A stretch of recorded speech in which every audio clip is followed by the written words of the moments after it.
All right, Ninja Nerds, in this video we're going to talk about the electron transport chain. So if you guys kind of remember, going back to just kind of reviewing everything of how we got up to this point of the electron transport chain, you remember that we started with our 6-carbon sugar, which is called glucose, and then it underwent some oxidative steps, and through that oxidative steps, it actually produced 2 NADHs and a net of 2 ATP, and it ended up producing 2 of these 3-carbon molecules, which is referred to as pyruvate.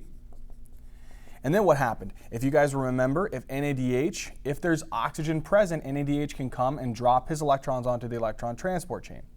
And then pyruvate can move in to become acetyl-CoA. But if there's no oxygen, NADH drops those electrons onto pyruvate and converts them into lactic acid. But in this case, let's say that the NADH comes and drops off his electrons. And we'll show that later.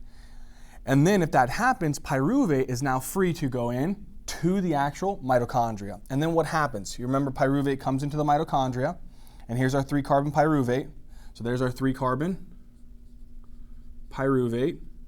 And then you remember pyruvate undergoes some specific steps here through the PDH enzyme, which actually pulls out a CO2. If there's 2 of these pyruvates though, you get 2 CO2s, and it pushes out a NADH, but specifically 2 of them for each acetyl-CoA. Then if you remember what happens, this acetyl-CoA does what? So then it goes citrate combines with oxaloacetate to form citrate. Citrate goes to isocitrate. Isocitrate goes to alpha ketoglutarate. Alpha ketoglutarate goes to succinyl-CoA. Succinyl-CoA goes to succinate. Succinate goes to fumarate, and then fumarate goes to malate. And throughout this whole cyclic amphibolic pathway, we produced a total of 6 NADHs, 2 FADH₂s, 2 ATPs, and 2 CO2s. Now, where are these NADHs and these FADH₂s going to go and take those electrons? If you look here, we have the mitochondria, right? So this Krebs cycle reaction is occurring here in the mitochondrial matrix. Now, on the inner, you see this folded, it's called the cristae, this folded inner mitochondrial membrane. That's where our actual electron transport chain is present. So if we look at each one of these guys individually, so let's say here is our first electron complex. So look at this guy. Here's our first electron complex. This guy right here is actually going to be called complex 1. Okay, so this guy's called complex 1. Now what happens at complex 1 is you see NADH, there's a specific enzyme in this area that's going to take those electrons from the NADH. So watch this.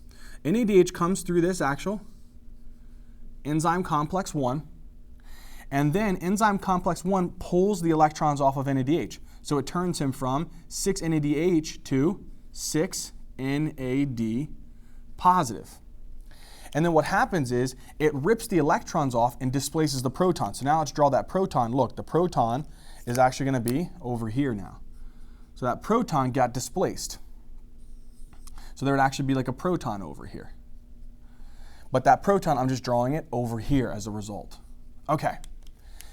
So he drops those electrons off. So now he has the electron. So let's draw the electron here on his head. So here's the electron right there. There's our electrons, the 2 electrons that he's dropping off. Now, at the same time, this FADH₂, he has a high affinity for this enzyme complex. This enzyme complex is specifically called, look at this guy.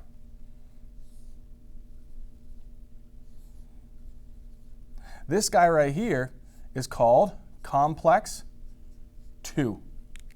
Okay, so this is going to be enzyme complex 2. And look what FADH₂ does. FADH₂ comes over to this complex 2 and reacts with complex 2. And what complex 2 does is it pulls the electrons off of the FADH₂. So then it pulls the electrons off, so he gains those 2 electrons. So let's show those 2 electrons then that he pulls off of them. Let's put them right over here. Here's the 2 electrons that he yanks off of the actual FADH₂. And then the FADH₂ gets converted into 2 FAD, and it'll also have a proton over here that it has hanging out, right? Now, the next thing that happens, these two guys, NADH drops his electrons onto complex 1. FADH2 drops his electrons onto complex 2. What happens is something really cool. This guy is going to act a little bit differently than this guy. When this guy gains the electrons, imagine here I have a graph. Let's say here I have a graph, just to represent a concept here. Over here on the y-axis is delta E, which is energy. And then as we go along here, this is going to be the reaction of the electron transport chain reaction, right? The progress. Watch what happens. Let's say that this black is enzyme complex 1. Let's say this is his energy value, but then you give him electrons. Electrons are high in energy, and it takes him up to high energy levels. Usually molecules don't like to exist in high energy, so what they do is they want to get rid of that. So he's going to get rid of those electrons. When that happens, he goes down to low energy levels. So what does he do then with these electrons? He takes and passes these electrons onto this guy here. When he does that, he goes down to low energy levels. That energy transfer creates this change in this molecule, and you see this pore right here? It opens the pore up. When that pore opens, protons get pushed out. Because generally, watch this, now the protons are going to get moved out into this space over here. So now the protons are going to be out here, they get pumped out into that space. Okay, so now the proton got pushed out. Who did that? The enzyme complex 1. Now, enzyme complex 2 is a little different. So look what happens. He gains these electrons. So let's represent this guy in green now. Let's say he has these electrons right here. He's at that level. He gains those electrons and goes to high energy levels. And then what does he do? He takes these electrons and does what? Passes these electrons onto this guy. When he passes those electrons onto this guy, what happens is he's going to drop down to low energy levels. He's going to return to low energy. But when he does that, does he have a pore? No. So this proton that's hanging out here, it can't get pumped out. Okay, so that's interesting. We'll come back and explain how that's significant at the end of this.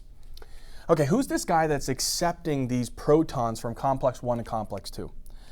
This guy right here is a sneaky, sneaky guy.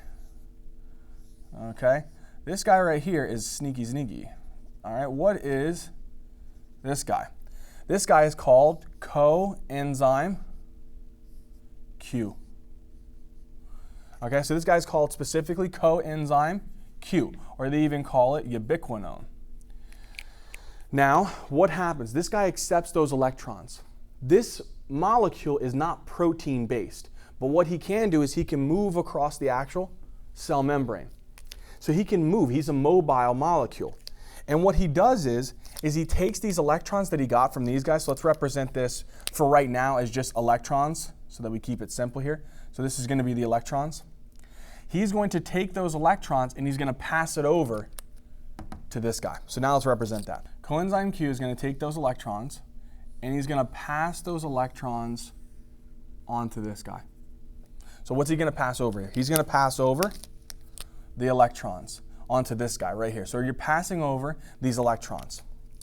When you pass it over to this guy right here is actually called complex 3. Okay, enzyme complex 3. Now enzyme complex 3 is pretty cool also. Enzyme complex 3 is going to take these electrons, and same thing, let's come over back to this graph and explain what happens. With that enzyme complex 3, which we're going to represent in blue, he's down at this level. But then what happens is he accepts those electrons and goes to high energy levels when he gets the electron. He doesn't want to hold on to the electron, so what does he do? He passes it onto the next guy. So it's just like these guys are playing hot potato, hot potato, hot potato, right? They just keep passing the electrons down the line. When he accepts these electrons, he doesn't want to hold on to it. So he's like, I'm going to pass this electron onto the next guy. So he takes this electron and passes it onto this guy right here. And then he accepts that electron. Okay, what is this guy called?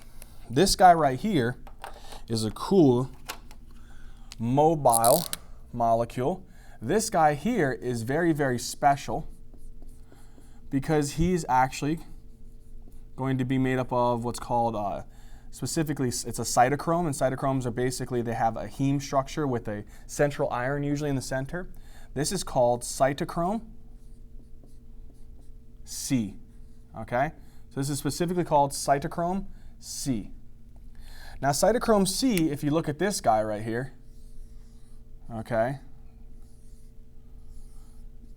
this cytochrome C right here is actually going to accept these electrons and then take these electrons, and then what would happen to him? Let's come back over here to the graph. If we come over to this graph, he's going to be at low energy levels. When he's at low energy levels, he's going to accept the electrons and go to high energy levels. Doesn't want it. What is he going to do? He's going to pass the electrons on to the next guy. And if you already get the point here, what would happen with this last guy that we're going to explain? Let's say here's your last one, and we'll talk about him in a second. If he accepts those electrons, what's going to happen to him? He's going to go to high energy levels, not going to like it, pass the electrons off. So let's come back over here. So now he gets these electrons, doesn't want to hold on to the electrons anymore. So what does he do? He takes these electrons and passes these electrons on to the next guy. It's just hot potato, hot potato, hot potato, right? This guy, when he accepts these electrons, like I told you before, he goes to high energy levels, and he doesn't like that. But let's come back over here for a second. Look at this guy. Look at cytochrome C. Cytochrome C, when he accepts the electrons, right, he goes to high energy levels. Then when he goes to high energy levels, what happens? He doesn't like it, he passes the electrons on. Let's come back over here. What happens here at complex 3? Same thing. He accepts the electrons, it's too high energy, doesn't want it, passes the electrons over. What did I tell you happens if this guy has a pore here? When he's at high energy levels, he doesn't like that electron, passes it on to the next guy, and then the energy level drops. There's energy released. That energy released opens up this pore. And then who starts flowing out? This is going to be protons. Where would these protons be coming from? They could be coming from this guy. They could be coming from the NADH. And these protons are going to be accumulating in this area here. And then look what happens. We're going to take this proton and we're going to pump this proton out into the intermembrane space. Oh, this area right here that we're in. This is I know I told you it was the mitochondrial matrix, but let's just reiterate that this area here is the mitochondrial matrix. This space right here is called the intermembrane space. Okay, so that's where the protons are being pumped from the mitochondrial matrix into the intermembrane space. Now, come back over here. He accepts these electrons. If he accepts these electrons, he goes from high energy, he passes the electrons on to the next guy, goes back down to low energy. But does he have a pore? No. So can he pump a proton out? No. So no proton comes out through this guy. But then the electron gets passed on to this next guy. What's this next guy here called? This guy right here is actually called complex 4. But sometimes you might even hear it referred to as cytochrome oxidase. Okay? And what happens here with this complex 4, so let's say here's our complex 4. Look at this guy. He's ready to do some good stuff. He's about to help our body out. Look what happens. So this electron gets accepted onto this guy. But again, he goes to high energy level, doesn't want those electrons. He passes those electrons off onto someone else. There just so happens to be this cool little dude circulating in this area. His name is oxygen. So 1/2 of an oxygen, or just an atomic oxygen, and also 2 protons that are going to be out in this vicinity here, because again, there's going to be protons all over the place. It's going to come over here, and then look where this electron is going to go. This electron is going to get passed onto the oxygen, and that oxygen is going to combine with this electron. So now look what happens. This oxygen and this proton are going to combine with this electrons, particularly 2 electrons, and as a result, what are you going to produce? You're going to produce water. Okay, so let's go ahead and just recap that quick all the way down. Okay, NADH from the Krebs cycle is going to be, or even from the transition step, is going to be dropping those electrons onto complex 1. He goes from high energy, doesn't like it, passes the electrons onto coenzyme Q. When he does that, and he goes from passing that on, he goes back down to low energy, pumps a proton out from the mitochondrial matrix into the intermembrane space. At the same time over here, FADH₂ from the Krebs cycle is going to be coming in, dropping those electrons off onto complex 2. When he drops those electrons off onto complex 2, he goes from high energy, passes those electrons on to coenzyme Q, and he'll go back down to low energy. But there's no pore to pump a proton out. Coenzyme Q is one of the ultimate electron acceptors. He accepts those electrons and then runs the actual electrons on the membrane over to complex 3. Complex 3, or even they call it cytochrome B, is going to accept these electrons. When it accepts these electrons, it's going to go to high energy levels, but then it doesn't want to hold on to those electrons, so it passes it on to cytochrome C. When he passes those electrons on, he goes down to low energy levels and pumps a proton out from the mitochondrial matrix into the intermembrane space. The electrons get passed on to cytochrome C. He goes to high energy, doesn't want it, passes it on to enzyme complex 4 or cytochrome oxidase. And then whenever you pass it to cytochrome oxidase, this guy goes to low energy levels, but he doesn't have a proton pump, so he can't pump anything out into the intermembrane space.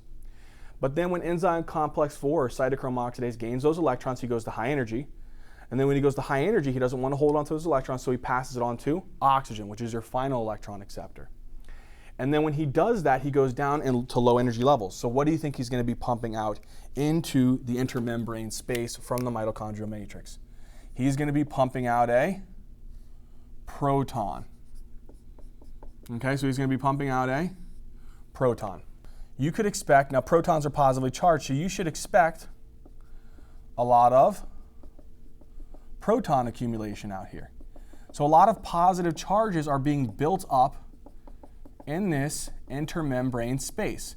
And I'm drawing a lot of these so that you get the point that the proton concentration out here in the intermembrane space is much higher than the proton concentration down here in the mitochondrial matrix. So again, what will be the proton concentration over here? It would be very, very high. We use brackets to express it in concentration, right? And then over here, look, right over here on the mitochondrial matrix, what's the proton concentration? It is low. Now, generally, biology loves to say that things like to move from high concentration to low concentration. Okay, that's their passive or their diffusion gradient, their concentration gradient, their electrochemical gradient. Now, how does this protons move through? Okay, so here is this big, really, really significant molecule, and this molecule right here is called, this one here, is called ATP synthase. And sometimes they even call it complex 5, okay, because if we go all the way down, it gets to enzyme complex 5. Now, ATP synthase is really cool because what he does is, if we look here at the structure of it, so let's say I actually kind of just really quick annotate these structures here. So this part here, from this part here to this part there, this is actually specifically referred to as the actual rotor. And also this part right here is the rod. So this part here is the rotor. This is the rod. This is the catalytic knob. And then this over here, you see the structure here with this whole long structure here? This whole thing right here is called the stator. Okay, so again, let's denote that one more time. This part here is called the catalytic knob. This part here is the rod, which is anchoring the rotor to the knob. Then the rotor is going to be connected to this stator, and the stator is what's holding this knob to the actual membrane. So it's anchoring this actual catalytic knob to the mitochondrial membrane. Now, these protons are accumulating out in this area. The protons will then do something really cool. You see this stator? It has a little hole in it, a little hole right there. These protons are going to start moving through that hole. And then they're going to exit out through the bottom of this hole. So they're going to move through this hole right here. And then they're going to exit out through the bottom of this hole. When these protons start moving from areas of high concentration to low concentration, so what's going to come out of this? You're going to get a proton out of this. When the protons move from high concentration to low concentration, this rotor starts spinning. And then the rod starts spinning. So what do I mean by that? Once this proton comes through, this rotor starts rotating, the rod starts rotating, and the rotor starts rotating. As this starts rotating from the protons moving from high concentration to low concentration, this ATP synthase structure starts absorbing what's called potential energy. So again, one more time. As the protons start moving from high concentration to low concentration, this rotor starts rotating, the rod also starts rotating, and then as that starts happening, as that rotation occurs, from the movement of the protons from high concentration to low concentration or from intermembrane space to mitochondrial matrix, this ATP synthase absorbs potential energy out of that reaction and uses that potential energy for a special function. You know, over here on this knob, there's a lot of catalytic sites. It actually goes alpha, beta, alpha, beta, alpha, beta subunits. But a specific subunit, which is the beta subunit, it's going to take that. So let's say here I have the beta subunit, and here's my ADP, and here's my inorganic phosphate, and it's all bound to that beta subunit. As this thing starts rotating, okay, as this thing starts rotating, the beta subunit's actually holding on to, so imagine on my finger right here, this one right there, I'm holding ADP. And on my thumb right here, I'm holding the phosphate. As the actual rotor and the rod starts rotating, in sucking that potential energy, the catalytic knob absorbs that energy and uses that energy to, watch this, ADP phosphate, I'm going to smush them together. When I smush them together, what do I get? I get an ADP and a phosphate fused together. So what does that produce? Out of that, I'm going to make ATP, adenosine triphosphate. That's our form of cellular energy. So again, what happens? As this rotor's rotating, as the rod's rotating, the catalytic knob, specifically the beta subunit, is holding on to the ADP and the inorganic phosphate. They suck the potential energy from this rotation and the movement of the protons, and then they take the ADP and the phosphate and smush them together and make ATP. So when the protons are moving from high concentration to low concentration, this thing is sucking the potential energy out of that reaction, and then it starts to make ATP. This is referred to as the chemiosmotic theory. Okay, the chemiosmotic theory. And all the chemiosmotic theory says is that as the protons move from high concentration to low concentration, the ATP synthase absorbs some of that potential energy from that movement, and then they use that energy to convert ADP and inorganic phosphate to make ATP. And this is through a specific type of phosphorylation that we refer to as oxidative phosphorylation. Because as you know, we've talked about other different types of phosphorylation, which is referred to as specifically substrate phosphorylation. And that was done within the Krebs cycle, and that was also performed within glycolysis. Okay, so that got us a lot of ATP. Now, let's finish up with explaining one last thing. This NADH, how many protons is it truly pumping out? Because that's going to help us to calculate all the ATP that's being produced.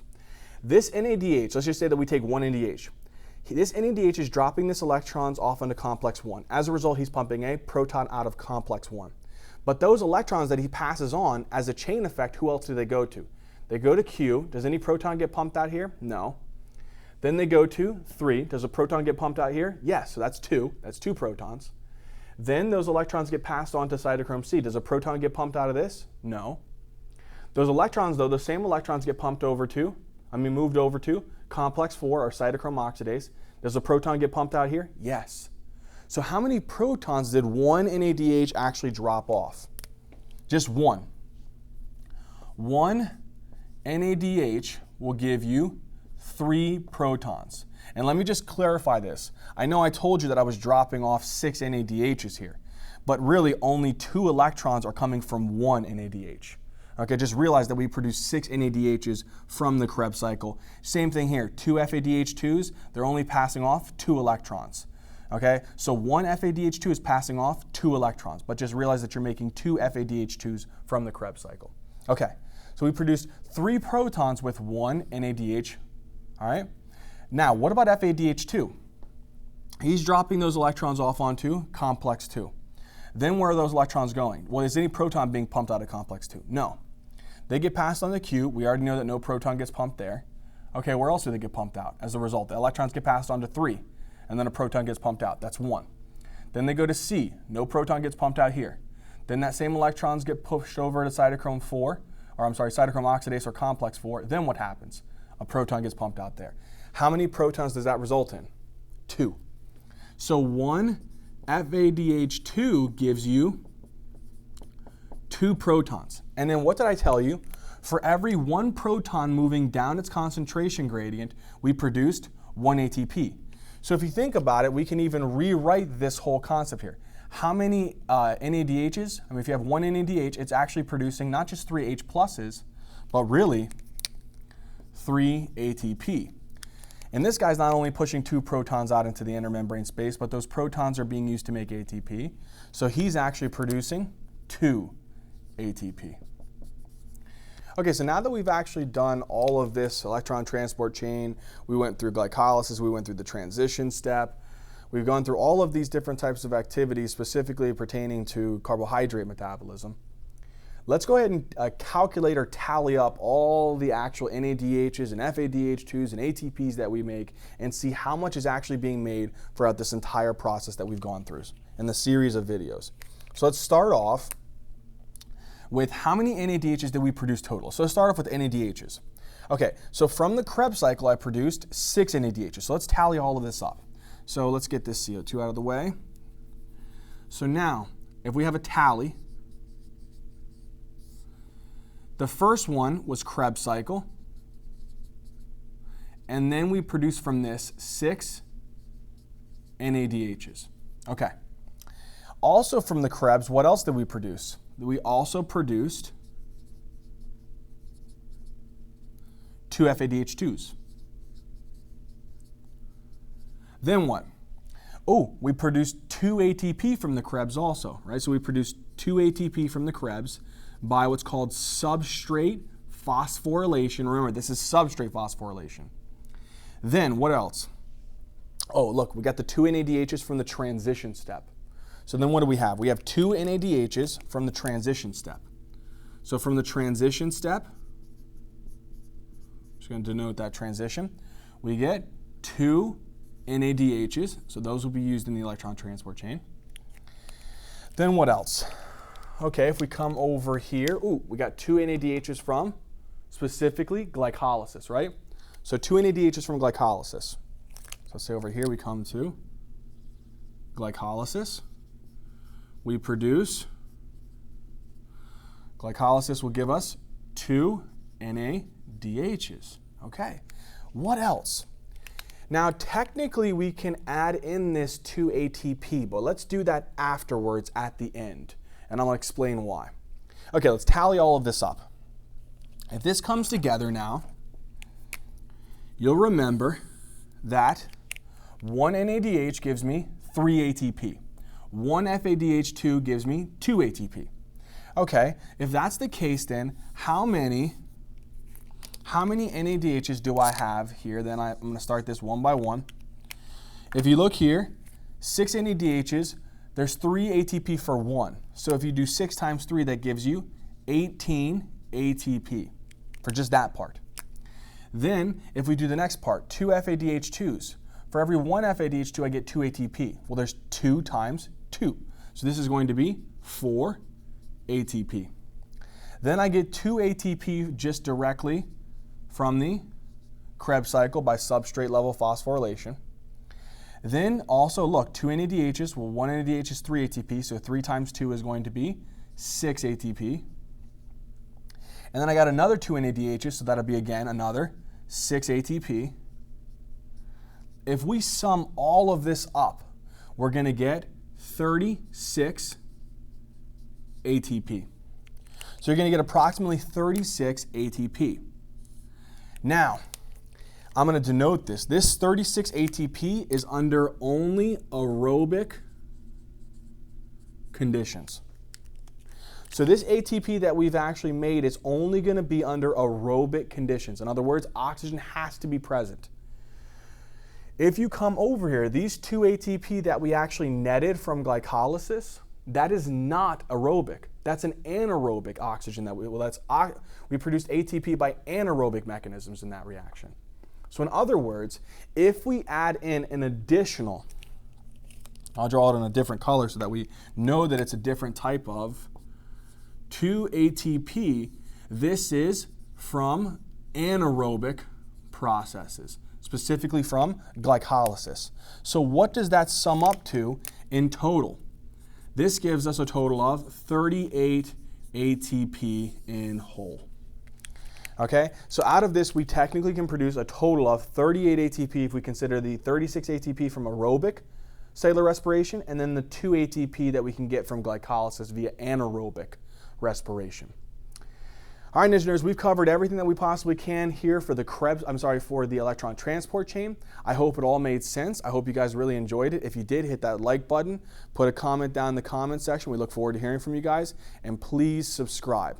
All right, engineers, until next time.